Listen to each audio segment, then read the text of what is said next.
In the aftermath of this Triple G fight, Kell Brook basically came out and confirmed that he's not going to go to 147. He's probably going to go to 154 and quote unquote take over there. Also, I'm watching a lot of people's post fight videos and what they thought about the Triple G fight. And one thing that I keep hearing is that Kell Brook is going to do very well at 154. He's going to be one of the top guys. Well, I just don't see it, man. I don't see it at all. I've never been really high on Kell Brook. I've always acknowledged that he was a good fighter, very good, talented fighter, but he just hasn't been very impressive in my opinion. In the Triple G fight, I know he got a lot of people excited, myself included, for basically standing up to Triple G and actually coming in to win. But at the same time, we might be giving him too much credit for hitting a guy that's very hittable in Triple G. Um, you know, Kell Brook, the only guy that he's beaten at 147 is Sean Porter. And, it was a close fight. I'm not one of the people who thinks that Sean Porter won the fight. But I will say this.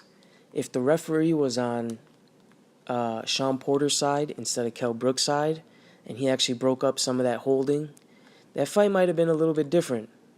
All right, I don't think anybody can really disagree with that, because I remember after the Sean Porter fight, everyone was screaming about how much Kell Brook was holding in that fight, and he did do a lot of holding. But either way, he was sort of a weight bully at 147. He was definitely the heaviest guy in the division. And at 147, he's not a short guy. He's on the taller side. He's 5'9". His reach is pretty short. I think he's got a 69-inch reach. And he fights like a weight bully as well. At 147, he was able to enjoy that size advantage and, just sit back, pop people with his jab, come in with hard punches, step in with hard punches once in a while. And just, of course, he can punch as well. So, if he has a guy hurt, he can go finish him. But at 154, I just don't think that Kell Brook, being as short as he is, I don't think his style is going to scale well when he goes up in weight, especially at 154. If you're a shorter guy with shorter arms and you like to box on the outside, okay, think about it. At 147, he's able to box on the outside because, he's, like I said, he's one of the biggest guys in the division. But if you're that guy, 140 or 154 is just not the division for you. Think how many 6 foot, 75-inch reach athletic guys are at the top of the 154-pound weight division. I mean, talented guys, too. We all know that 154 is stacked. I mean, honestly, do you see someone like Kell Brook, who's not an inside fighter, doesn't really close the distance that much because he likes being at range? Do you see a guy like that getting past Jamal Charlo's jab, that long-ass jab? I think if Jamal Charlo wants to keep Kell Brook at the end of his jab, he can do it all night. Jermel as well. Andrade, do you guys really see Kell Brook beating Demetrius Andrade? I sure as fuck don't. I don't think he's got a shot in that fight at all.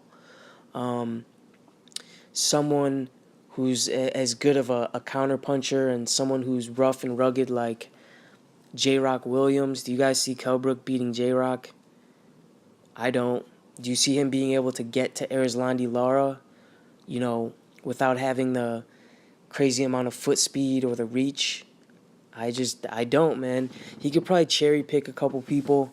I guarantee you they're going to go for a Canelo fight, which that would probably be one of his best options at 154 as far as a big fight goes with a top-level guy, because, Canelo's short, but Canelo is also very fast. Canelo also hits very hard, and he's heavy as fuck. I'm not sure if Kell Brook will make it out of that fight alive.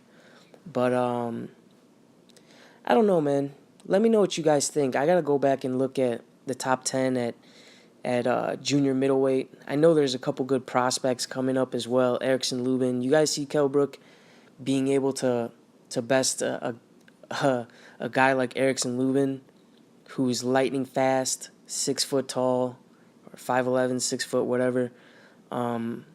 Quick on his feet. I don't see Kell Brook doing very well at that division. And once again, not because Kell Brook's not a good fighter, but because the size of those guys combined with all of their styles and all, stuff like that, I just don't see it. But let me know what you guys think, man. Let me know who you think Kell Brook has a chance of beating at junior middleweight. I'm on to the next one.